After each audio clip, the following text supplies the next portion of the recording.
We're going to talk about when your thoughts make you unwilling to follow God's ways, you're open to temptations. James 1:13 through 16 says, "When tempted, no one should say, 'God is tempting me.' For God cannot be tempted by evil, nor does he tempt anyone. But each person is tempted when they are dragged away by their own evil desires and enticed. After desire has conceived, it gives birth to sin.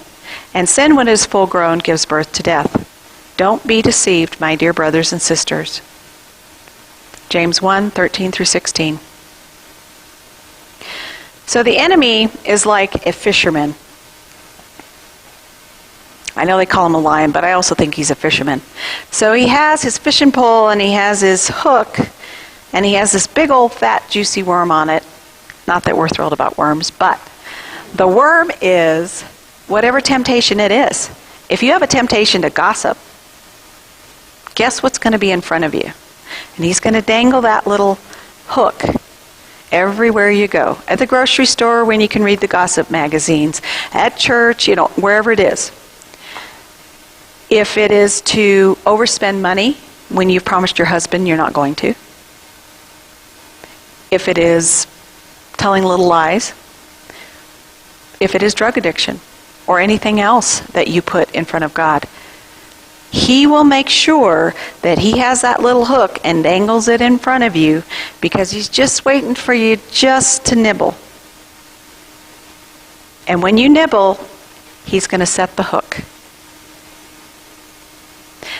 And I don't know if you've fished before, but my dad used to love to fish. And one of the things, he'd catch a big old carp, and my dad would actually let it go, but he would keep the line in the carp's mouth so that us kids could reel it in. So the fish would go back out and swim again because he'd give him line to swim. And then what would happen? Grab him. And then we'd reel him back in again. And he'd put him in the water again. About the third time, the fish is just like laying there going, "No, I'm not doing this." But that relates to us as well. When we end up going back out and doing whatever sin that is, and we repent and we come to God again and say, "Okay, I'm good," and then you're strong, and then all of a sudden, and he reels you back in again. These hooks are the strongholds that get really deep in our lives. And again, it can be worry, it can be, whatever it is. But those strongholds are the ones that are really hard to break. Does that mean it can't be broken? No. What's impossible with man is never impossible with God. Never. But nothing happens unless we go to God and we create a plan that keeps us from constantly going out in the sin and getting pulled right back in.